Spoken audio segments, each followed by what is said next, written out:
তো মানে সুরসরি আপনার গেলেন কোথায় গেলেন? বরিশাল গেলেন। আমার ভাইরা জমিদার মানে গরিব না ধনী? জমিদারের কথা শুনছেন আপনারা? জমিদার কারে কয়?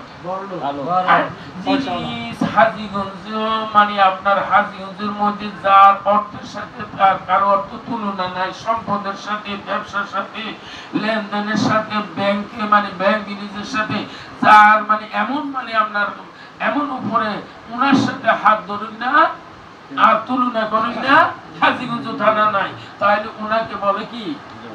জমিদার। ওনাকে কি বলে? জমিদার। আগের বুড়িয়েরা বুঝতো, আগের বুড়িয়েরা জমিদার কারে কয়, চৌধুরী কারে কয় বুঝে না। জমিদার গো মানে আপনার ট্যাক্স দিত, জমির খাজনা দিত জমিদার করে। তো মানে আপনার দয়া সুরসরি গেলেন আপনার কোথায়?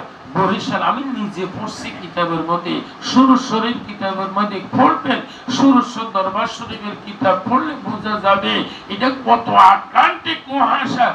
আমার ভাইরা মহাসাগরের একটা তুলনা আছে, সুরসরি সাগরের তুলনা আমার ভাইরা কাগজে কলমে ব্রেইনে কুলায় না, যেটা কত বড় আটলান্টিক মহাসাগর। জোরে বলেন সুবহানাল্লাহ।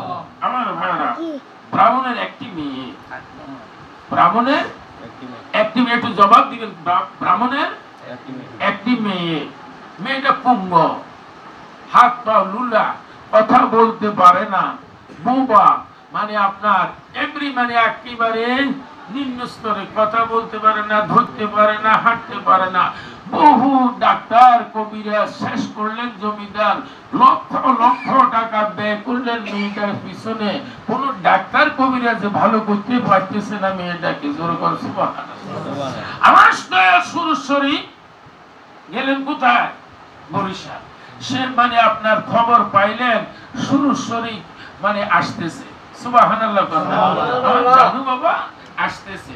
পথের মধ্যে দাঁড়িয়ে রইলেন মেয়েটাকে নিয়ে।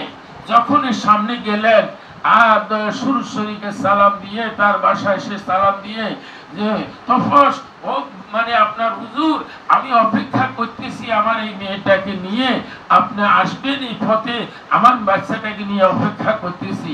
কেন? আমার মেয়েটা ধরতে পারে না, কথা বলতে পারে না, হাঁটতে পারে না, লুলা সর্বঙ্গ মানে আপনার অসল। এমন একটা ঘটনা ঘটছিলেন হাবিব বিন মালিক, 7 দিনের বাদশাহ ইয়ামনের শাসনকর্তা হাবিব বিন মালিকের একটা মেয়ে সন্তান ছিলেন, আর কোন সন্তান ছিলেন না। আমার দয়াল নবীর রহমতের নজরে মেয়েটা সুস্থ ভালো হয়ে গেলেন। ধরো ওটা আরেকটা ওয়াজ, আমি মানে একটা ঘটনা আমার মনে পড়ে গেছেন হাবিব বিন মালিকের। তদ্রুপ এই জমিদারের মেয়েটা লুলা, কথা বলতে পারে না, হাঁটতে পারে না। আল্লাহ ওলি মহান ওলির সামনে মেয়েটাকে নিয়ে দাঁড়াইলেন, দাঁড়ায় আজরি দিলেন, আর দয়া সুরসরি বললেন, তুমি কি হাঁটতে পারো না? তুমি কি কথা কইতে পারো না? জিজ্ঞাসা করতে দেরি, যাও কথা বলো, হাঁটা বাড়িতে যাও। খোদার কসম আমি নিজে কিতাবের মধ্যে পড়ছি, শুনুন না বামেন না নয়। আমার মেয়ের সুরসরি বলতে দেরি, মেয়েটা হাঁটতে দেরি নাই, সুরসরি বলতে দেরি, মেয়েটা জবান খুলতে দেরি নাই। আব্বু চলো, বাবাকে টাইনা মেয়ে বাড়িতে নিয়ে যাইতেছে। আরো জোরে বলুন সুবহানাল্লাহ। তিনি ছিলেন সেই সুরসরি। জোরে বলুন সুবহানাল্লাহ।